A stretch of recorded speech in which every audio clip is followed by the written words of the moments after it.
The Blithedale Romance by Nathaniel Hawthorne. Chapter 2. Blithedale. There can hardly remain for me, who am really getting to be a frosty bachelor with another white hair every week or so in my mustache, there can hardly flicker up again so cheery a blaze upon the hearth as that which I remember the next day at Blithedale. It was a wood fire in the parlor of an old farmhouse on an April afternoon, but with the fitful gusts of a wintry snowstorm roaring in the chimney. Vividly does that fireside recreate itself as I rake away the ashes from the embers in my memory and blow them up with a sigh for lack of a more inspiring breath. Vividly, for an instant, but anon, with the dimmest gleam and with just as little fervency for my heart as for my finger ends. The staunch oaken logs were long ago burnt out. Their genial glow must be represented, if at all, by the merest phosphoric glimmer, like that which exudes rather than shines from damp fragments of decayed trees, deluding the benighted wanderer through a forest. Around such chill mockery of a fire, some few of us might sit on the withered leaves, spreading out each a palm towards the imaginary warmth, and talk over our exploded scheme for beginning the life of paradise anew. Paradise indeed. Nobody else in the world, I am bold to affirm, nobody at least in our bleak little world of New England, had dreamed of paradise that day, except as the pole suggests the tropic, nor, with such materials as were at hand, could the most skilful architect have constructed any better imitation of Eve's bower than might be seen in the snow hut of an Eskimo. But we made a summer of it, in spite of the wild drifts. It was an April day, as already hinted, and well towards the middle of the month. When morning dawned upon me in town, its temperature was mild enough to be pronounced even balmy by a lodger like myself in one of the midmost houses of a brick block, each house partaking of the warmth of all the rest, besides the sultriness of its individual furnace heat. But towards noon there had come snow, driven along the street by a northeasterly blast, and whitening the roofs and sidewalks with a businesslike perseverance that would have done credit to our severest January tempest. It set about its task apparently as much in earnest as if it had guaranteed from a thaw for months to come. The greater, surely, was my heroism when, puffing out a final whiff of cigar smoke, I quitted my cozy pair of bachelor rooms with a good fire burning in the grate and a closet right at hand, where there was still a bottle or two in the champagne basket, and a residuum of claret in a box, and somewhat of proof in the concavity of a big demijohn, quitted, I say, these comfortable quarters and plunged into the heart of the pitiless snowstorm in quest of a better life. The better life. Possibly it would hardly look so now. It is enough if it looked so then. The greatest obstacle to being heroic is the doubt whether one may not be going to prove oneself a fool. The truest heroism is to resist the doubt, and the profoundest wisdom to know when it ought to be resisted and when to be obeyed.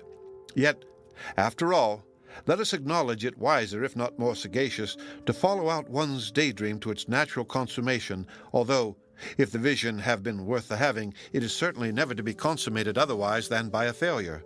And what of that? Its airiest fragments, impalpable as they may be, will possess a value that lurks not in the most ponderous realities of any practicable scheme. They are not the rubbish of the mind. Whatever else I may repent of, therefore let it be reckoned neither among my sins or follies that I once had faith and force enough to form generous hopes of the world's destiny, yes, and to do what in me lay for their accomplishment, even to the extent of quitting a warm fireside, flinging away a freshly lighted cigar, and traveling far beyond the strike of city blocks through a drifting snowstorm. There were 4 of us who rode together through the storm, and Hollingsworth, who had agreed to be of the number, was accidentally delayed and set forth at a later hour alone. As we threaded the streets, I remember how the buildings on either side seemed to press too closely upon us, insomuch that our mighty hearts found barely room enough to throb between them. The snowfall, too, looked inexpressibly dreary. I had almost called it dingy, coming down through an atmosphere of city smoke and alighting on the sidewalk only to be molded into the impress of somebody's patched boot or overshoe. Thus, the track of an old conventionalism was visible on what was freshest from the sky. But when we left the pavements, and our muffled hoof-tramps beat upon a desolate extent of country road, and were effaced by the unfettered blast as soon as stamped, then there was better air to breathe, air that had not been breathed once and again, air that had not been spoken into words of falsehood, formality, and error like all the air of the dusky city. "How pleasant it is," remarked I, while the snowflakes flew into Raymouth the moment it was opened. "How very mild and balmy is this country air." "Ah, Coverdale, don't laugh at what little enthusiasm you have left," said one of my companions.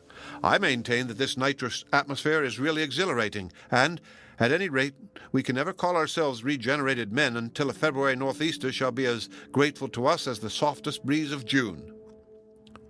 So we all of us took courage, riding fleetly and merrily along by stone fences that were half buried in the wave-like drifts, and through patches of woodland where the tree trunks opposed the snow-encrusted side towards the northeast, and within ken of deserted villas with no footprints in their avenues, and past scattered dwellings whence puffed the smoke of country fires, strongly impregnated with the pungent aroma of burning peat. Sometimes, encountering a traveler, we shouted a friendly greeting, and he, unmuffling his ears to the bluster and the snow spray and listening eagerly, appeared to think our courtesy worth less than the trouble which it cost him. The churl! He understood the shrill whistle of the blast, but had no intelligence for our blithe tones of brotherhood.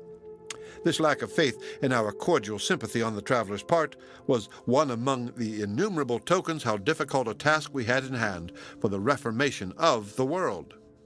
We rode on, however, with still unflagging spirits, and made such good companionship with the tempest that, at our journey's end, we professed ourselves almost loath to bid the rude blusterer good-bye. But, to own the truth, I was little better than an icicle, and began to be suspicious that I had caught a fearful cold. And now we were seated by the brisk fireside of the old farmhouse, the same fire that glimmers so faintly among my reminiscences at the beginning of this chapter. There we sat, with the snow melting out of our hair and beards, and our faces all ablaze, what with the past inclemency and present warmth.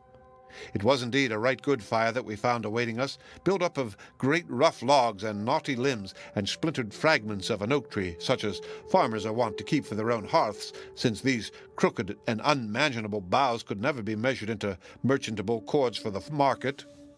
A family of the old Pilgrims might have swung their kettle over precisely such a fire as this, only no doubt a bigger one, and contrasting it with my coal grate, I felt, so much the more, that we had transported ourselves a worldwide distance from the system of society that shackled us at breakfast time. Good, comfortable Mrs. Foster, the wife of stout Silas Foster, who was to manage the farm at a fair stipend and be our tutor in the art of husbandry, bade us a hearty welcome. At her back, a back of generous breadth, appeared two young women, smiling most hospitably, but looking rather awkward withal, as not well knowing what was to be their position in our new arrangement of the world. We shook hands affectionately all round, and congratulated ourselves that the blessed state of brotherhood and sisterhood at which we aimed might fairly be dated from this moment. Our greetings were hardly concluded when the door opened, and Zenobia, whom I had never before seen, important as was her place in our enterprise, Zenobia entered the parlor. This, as the reader, if at all acquainted with our literary biography, need scarcely be told, was not her real name. She had assumed it, in the first instance, as her magazine signature, and as it accorded well with something imperial which her friends attributed to this lady's figure and deportment, they, half-laughingly, adopted it in their familiar intercourse with her. She took the appellation in good part, and even encouraged its constant use, which in fact was thus far appropriate that our Zenobia, however humble looked her new philosophy, had as much native pride as any queen would have known what to do with. The end of Chapter 2. Read by Rick Kistner for Lit.